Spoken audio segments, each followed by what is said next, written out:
வணக்கம். என் பேர் சுதா. நான் இப்போ லாஸ்ட்டாக நடந்த குரூப் 2A எக்ஸாமில் வந்து நான் இன்டர்வியூ போஸ்ட்டில் ஜூனியர் கோஆப்ரேட்டிவ் ஆடிட்டர் போஸ்டிங் எடுத்திருக்கேன். இப்போ நான் வந்து இதை படிக்கிறதுக்காக நான் எடுத்த பயிற்சி மையம் எதுன்னு பார்த்தா கடலூரில் ஆர்ஃப்ரெண்ட்ஸ். எனக்கு எல்லாரும் ரெஃபரன்ஸ் கொடுத்தது வந்து கடலூர் ஆர்ஃப்ரெண்ட்ஸ். அங்கே சொல்லியிருந்தாங்க.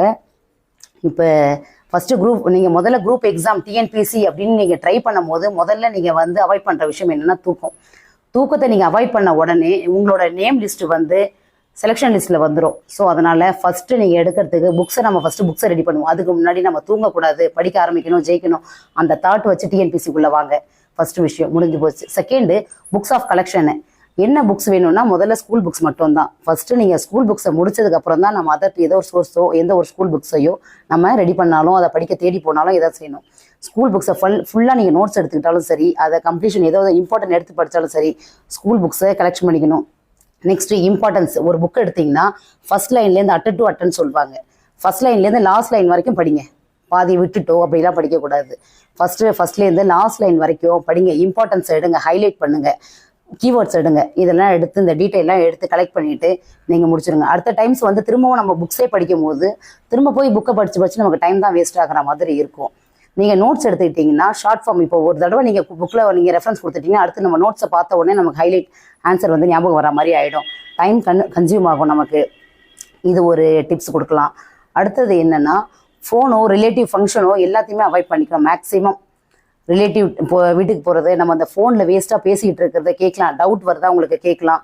எதுக்கு நம்ம மொபைல் யூஸ் பண்ணலாம் அப்படின்னா, கூகுளில் நீங்கள் ஒரு புக்கை ஒரு லெசன் படிச்சுக்கிட்டு இருக்கீங்க, அது ரிலேட்டடாக நமக்கு வந்து கரண்ட் டீட்டெயில்ஸ் ஒரு அப்டேட்டிங் வேணும் அப்படின்னு சொல்லும்போது என்ன படிக்கிறோமோ அதுக்கான அப்டேட்டிங் வந்து அந்த உடனே கூகுள் போங்க, சர்ச் பண்ணுங்கள். அதுக்கு ரிலேட்டடாக என்ன இன்ஃபர்மேஷனோ அது பக்கத்துலேயே நோட்ஸில் எழுதுங்க. அப்போ அதுக்கு ரிலேட்டடாக நீங்கள் இந்த டீட்டெயில் எழுதும் போது மட்டுமே நம்ம ஆட்டோமேட்டிக்காக ரிஜிஸ்டர் ஆகிடும். அதுக்காக நம்ம தனியாக போய் இதை தேடணும்னு அவசியம் இல்லை. ஃபஸ்ட்டு படிக்கும் போது ஸ்கூல் புக்ஸை முடிங்க. நெக்ஸ்ட்டு சிலபஸ் வைஸாக புக்ஸ் வந்தோடனே ஸ்கூல் புக்ஸ் வைஸாக படிக்கணும்னு அவசியம் கிடையாது. சிலபஸ் வைஸாக தான் நீங்கள் போகணும். அந்த மாதிரி நீங்கள் ஃபுல்லாக புக்கை வந்து நீங்கள் சிலபஸ் வைஸ் முடிச்சிட்டாலே 75% முடிஞ்சு போயிடும். அதுக்காக வெளியில் வேறு சோர்ஸ் போகக்கூடாதுன்னு இல்லை, வெளியில் வேறு சோர்ஸ் போகணும். இந்த பாலிட்டிக்லாம் ஸ்கூலில் புக்கில் இருக்கிறது மட்டும் நமக்கு பத்தாது. அதுக்கான ஆர்டிக்கல்லேருந்து எல்லாமே வந்து நம்ம கொஞ்சம் வெளியில் போகணும். நிறைய கூகுளில் இருக்குது, அதில் ட்ரை பண்ணுங்கள். கூகுளில் ட்ரை பண்ணி அந்த இன்ஃபர்மேஷன் அதெல்லாம் எடுத்துக்கோங்க. இப்போ இந்த நம்ம சக்ஸஸ்ன்னு சொல்கிறோம். இந்த குரூப் 2வில் வந்து நம்ம சக்ஸஸ் பண்ணுறது வந்து ஹாப்பினஸ் வந்து நம்மளோடது மட்டும் கிடையாது, நம்மளை சுற்றி இருக்க ரிலேட்டிவ்ஸ்க்கு எல்லாருக்குமே இருக்கும். உதாரணமாக எடுத்துக்கிட்டிங்கன்னா, இப்போ எங்கள் அப்பா வந்து எனக்கு இந்த போஸ்டிங் கிடச்ச உடனே போஸ்டிங் கிடச்சிருச்சுன்னு சொன்ன உடனே அவங்களுக்கு வந்து எனக்கு பட் அழுக வரல, எங்கள் அப்பாவுக்கு அழுக வந்து போச்சு. அந்த மாதிரி போய் என் பொண்ணு ஜெயிச்சிருச்சு அப்படின்னு. அதனால் நீங்கள் ஜெயிக்கிறது வந்து நம்மளோட அப்பா அம்மாவோ நம்மளோட ஹஸ்பண்டு எல்லாருக்குமே வந்து அவங்க பெருமையாக சொல்லிப்பாங்க. நம்ம வந்து வேலை கிடச்சிருச்சுன்னு ஒருத்தவங்களுக்கு நம்ம சொல்கிறதுக்குள்ள நம்ம சுற்றி இருக்கவங்க வந்து எல்லாருக்குமே இவங்களுக்கு ஒரு அக்காவோ ஒரு அண்ணனோ யாராக இருந்தாலும் என் தங்கச்சிக்கு வேலை கிடச்சிருச்சு அப்படின்னு அவங்க வந்து பெருமையாக சொல்லிக்கிற அளவுக்கான ஒரு போஸ்டிங் தான் இந்த டிஎன்பிசியில் இருக்கிற இந்த கவர்மெண்ட் போஸ்டிங். இது ஈஸியாகவே நம்ம அச்சீவ் பண்ணலாம். எதனால் அப்படின்னு மட்டும்னா, கடினமான ஒரு உழைப்பு. ஃபஸ்ட்டு நம்ம ஜெயிக்கிறதுக்கு என்ன வேணும்னா கடினமான உழைப்பு வேணும். ஒருத்தவங்க ஃபஸ்ட் மார்க் வராங்களா, என்ன எஃபர்ட் போடுறாங்க அப்படின்னா, ஒரு சிம்பிளாக ஒரு 100 பேர் எடுக்கிற இடத்துல ஒருத்தவங்க ஃபஸ்ட் மார்க் வராங்கன்னா சிம்பிளாக அவங்க ஒன்றும் படிக்காமல் வந்துட முடியாது. அதுக்கு நிறையா சாக்ரிஃபைஸ் பண்ணியிருப்பாங்க. என்னென்ன சாக்ரிஃபைஸ்னால், தூக்கத்தை விட்டுருப்பாங்க, ஃபங்க்ஷன்ஸ் விட்டுருப்பாங்க, ரிலேட்டிவ் வீட்டுக்கு போகிறது, ஃபோன் எல்லாத்தையும் விட்டுருப்பாங்க. அந்த மாதிரி நீங்கள் வந்து ஜெயித்த பிறகு எல்லாம் தானாக தேடி வருவாங்க. நான் நிறைய ஃப்ரெண்ட்ஸ் ஃபோன் அட்டன் பண்ணதுனால எல்லாம் நிறைய பேர் விட்டுட்டு போனாங்க. ரிலேஷன் வந்து நிறைய ஃபங்க்ஷன் போகாதனால இவங்க கொஞ்சம் திமிர் பிடிச்சது, இது வராது அப்படின்ற ஒரு நேமும் எடுக்க ஆரம்பித்தாங்க. இப்போ நான் ஜெயித்த பிறகு அவங்களே எல்லாம் யார் போனாங்களோ அவங்கெல்லாம் ஃபோன் போட்டு இந்த மாதிரி வின் பண்ணிட்டீங்க, பரவாயில்ல, நீ உழைச்சதுக்கு ஒரு பலன் உனக்கு கிடச்சிருச்சு அப்படின்னு தானாகவே எனக்கு பாராட்டுகள் வர ஆரம்பிச்சது. இதுக்கெல்லாம் காரணம் இந்த போஸ்டிங் கிடச்சி நம்ம இந்த டிஎன்பிசியில் வின் பண்ணது மட்டும்தான்.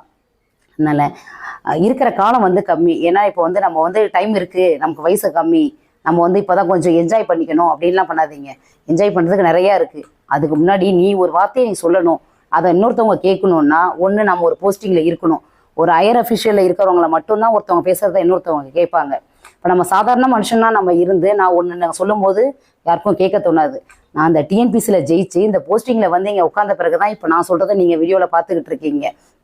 அதர்வைஸ் நான் ஒரு நார்மலாக இருந்து நான் ஜெயிக்கல அப்படின்னு சொல்லி நான் ஒரு வீடியோ பண்ணால் என்ன பண்ணுவீங்க, ஸ்கிப் பண்ணிட்டு போயிடுவீங்க இல்லையா, தள்ளிட்டு அடுத்த வீடியோவுக்கு போகலான்னு போவீங்க.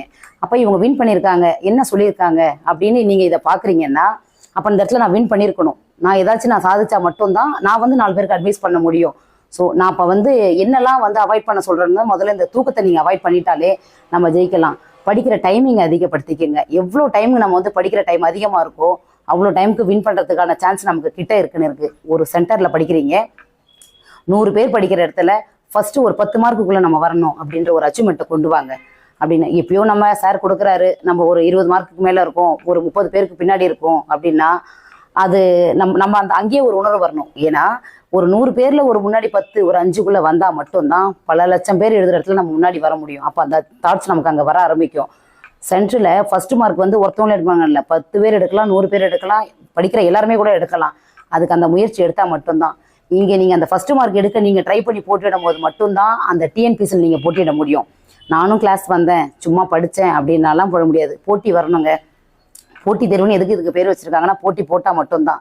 போட்டி போடாத நானும் கிளாஸுக்கு வந்தேன், சும்மா ஒரு சனி ஞாயிறில் வந்தேன் அப்படின்னு நானும் கிளாஸ் போயிட்டேன், முடிஞ்சு போச்சு வீட்டுக்கு போகிறேன் அப்படின்னா சுற்றி இருக்க ரிலேட்டிவ்லேருந்து பார்க்குற எல்லாரும் இது என்னமோ ஒரு பைய தூக்கிட்டு போகுது, பேக் முடிக்குது அப்படின்ற ஒரு பேர் மட்டும்தான் வரும். எனக்கும் அந்த பேர் வந்துச்சு. இது என்ன இவ்வளோ வருஷமாக போயிட்டுருக்கு, இவர் படிக்க வச்சுக்கிட்டு இருக்காரு அப்படின்னு சொல்லி அவரே நிறைய பேர் கேட்க ஆரம்பித்தாங்க. எங்கள் ஹஸ்பண்ட் கேட்க ஆரம்பித்தாங்க. அப்புறம் நான் முதல்ல இந்த டிஎன்பிசின்றது எனக்கு தெரியாது. நான் சென்னையை சேர்ந்த பெண். எனக்கு அங்கே நான் வந்து எல்லாருமே ப்ரைவேட் கம்பெனிக்கு தான் போக ஆரம்பிப்பாங்க வேலைக்கு. டிஎன்பிசி பற்றின அவேர்னஸ் நிறைய பேருக்கு அங்கே சென்னையை சேர்ந்த வரைக்கும் தெரியாது. என்னுடைய ஹஸ்பண்ட் தான் நான் வந்து மேற்கொண்டு படிக்க போகிறேன், டிகிரி படிக்கணும் அப்படின்னு நான் ஆசைப்பட்டேன். ஆனால் அவங்க மட்டும்தான் சொல்லியிருந்தாங்க, நீ வேண்டாம், நீ டிஎன்பிசி படி அப்படின்னு சொன்னாங்க. டிஎன்பிசி என்னுடைய ரிலேட்டிவ் ஒருத்தவங்க ஸ்டெனோ முடிச்சிருந்தனால அவங்களுக்கு ஈஸியாக கிடச்சிது. அப்போ எனக்கு ஒரு தாட் வந்துச்சு, சார் நம்மளும் டைப்பிங் ஸ்டெனோ முடிச்சிருந்தா நம்மளும் கொஞ்சம் முன்னாடி கொஞ்சம் கம்மியாக இருந்தாலும் நமக்கு கிடைக்கும் அப்படின்ற வாய்ப்புக்காக என்ன பண்ணேன், டைப்பிஸ்ட் முடித்தேன், அப்புறம் ஸ்டெனோகிராஃபர் முடித்தேன், சிஓஏ முடித்தேன். அப்புறம் இங்கே வந்து பார்த்தேன். இங்கே வந்து பார்க்கும்போது மார்க் எடுக்கிற நம்மளோட இது ஈஸியாகவே இருக்கிற மாதிரி இருந்தது, ரொம்ப கஷ்டம்லாம் இல்லை. நம்ம எவ்வளோ உழைப்பு போட்டால் நல்லாவே மார்க் எடுக்கிற மாதிரி இருந்தது. இவ்வளோ மார்க் எடுத்துகிட்டு நம்ம ஏன் ஸ்டெனோக்கும் டைப்பிஸ்ட்டுக்கும் போராடணும், குரூப் 1க்கே ட்ரை பண்ணலாம் அப்படின்னு சொல்லி போட்டது தான் இப்போ எனக்கு கிடைச்ச இந்த குரூப் 2 போஸ்டிங். ஆனால் நான் இதோட விட்டுற போகிறது இல்லை. என்னுடைய ஹஸ்பண்டோட சப்போர்ட்னால நான் குரூப் 1க்கு ட்ரை பண்ணுறேன். ஒருத்தவங்களுக்கு ஒரு சப்போர்ட் இருந்தால் மட்டும்தான் அவங்க ஒரு வாழ்க்கையில் ஜெயிக்க முடியும். அதுக்கான சப்போர்ட் வந்து அப்பா அம்மாவாக இருக்கலாம், இல்லை ஒரு ஹஸ்பண்டாக இருக்கலாம், யாருக்கோ அவங்க ஒரு சப்போர்ட் இருக்கும். சப்போர்ட் கிடைக்காத பட்சத்தில் அவங்களோட வாய்ப்பு எல்லாமே நழுவி போகுது. எனக்கு அந்த மாதிரி கிடைச்ச சப்போர்ட் தான் என்னுடைய ஹஸ்பண்ட். என்ன உனக்கு மெட்டீரியல் வேணும், உனக்கு என்ன ஹெல்ப் வேணும், என்ன வேணும்னு கேட்டாரே தவிர வேண்டான்னு ஒரு வார்த்தை சொல்லலை. நான் துவண்டு போகிற இடத்துல எல்லாமே வந்து அவர் தான் எனக்கு ஊக்கம் கொடுத்துருப்பாரு. இது ரொம்ப பெரிய விஷயம் இல்லை, உன்னை யாரும் ஜெயிலில் போட போகிறது இல்லை, நீ ஃபெயில் ஆனாலும் நீ வேலைக்கு போகணுன்ற ஒரு கட்டாயம் கிடையாது, ஜஸ்ட்டு ஒரு அனுபவம் தான். நீ படித்தா உன் பிள்ளைங்களுக்கு சொல்லிக் கொடுக்கலாம், உனக்கு தெரிஞ்சவங்களுக்கு சொல்லலாம், ஒரு இடத்துல போனால் உன்னால ஒரு 4 பாயிண்ட்ஸை வைக்க முடியும் அப்படின்னு தெரிஞ்சு படிக்க ஆரம்பி அப்படின்னு சொல்லி வந்தது தான் எனக்கு இந்த டிஎன்பிசி படிக்க ஆரம்பித்ததோட ஆர்வம். ஸ்டெனோ டைப்பிஸ்டே பெரிய விஷயம்னு நினச்சிக்கிட்டு இருந்தேன். எனக்கு உள்ளே வந்த பிறகு குரூப் 1 பெரிய விஷயம் இல்லைன்னு சொல்லி கொடுத்தது வந்து இந்த ஆர்ஃபரன்ஸோட டீச்சர்ஸ் தான் சொல்லி கொடுத்தாங்க. ரொம்ப அவங்க வந்து நம்ம யாரோ அவங்க வந்து வின் பண்ணும் போது நம்ம ஜெயிக்கிறதோட விஷயத்தை அவங்களுக்கு வந்து நாங்கள் பாஸ் பண்ணிட்டோம் சார், போஸ்டிங் வாங்கிட்டோம் அப்படின்னு சொல்லும் போது தன் பிள்ளைகள் என்ன இடத்துல அவங்க ஜெயிச்சா அவங்களுக்கு சந்தோஷம் வருமோ அந்த மாதிரி சந்தோஷம் எங்களோட டீச்சர்ஸ்க்கு வந்தது.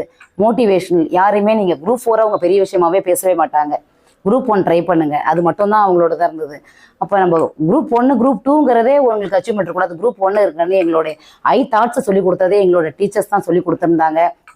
அதுக்கான நான் ஃபஸ்ட்டு என்னோட ஜெயிக்க காரணம் நான் தேர்ந்தெடுத்த பயிற்சி மையம். ஃபஸ்ட்டு அந்த பயிற்சி மையம் இல்லைன்னா என்னுடைய தேர்ச்சிங்கிறது வெளியில் வந்திருக்காது. அடுத்தது என்னுடைய ஹஸ்பண்ட், அவங்களோட எனக்கு சப்போர்ட் மட்டும்தான் நான் வந்து இங்கே வந்து பேசிக்கிட்டு இருக்கேன். எல்லாருமே என்னோட ரிலேட்டிவ்ஸ் சார்ந்தவங்க எல்லாருமே கவர்மெண்ட் போஸ்டிங்கில் தான் இருக்காங்க. அதனால் எங்களுக்கு கவர்மெண்ட் போஸ்டிங் இல்லை, அவர் அக்ரிகல்ச்சர் சார்ந்தவங்களாக தான் இருந்தாங்க. எனக்கு அப்போ கிடைக்காத ஒரு மரியாதை என்னமோ 2 வருஷமும் பிரசிடெண்ட்டாக இருந்தாங்க. பட் எதுலையுமே கிடைக்காத ஒரு சந்தோஷம் இப்போ எனக்கு இந்த கவர்மெண்ட் போஸ்டிங் எனக்கு வாங்கி கொடுத்துருக்கு.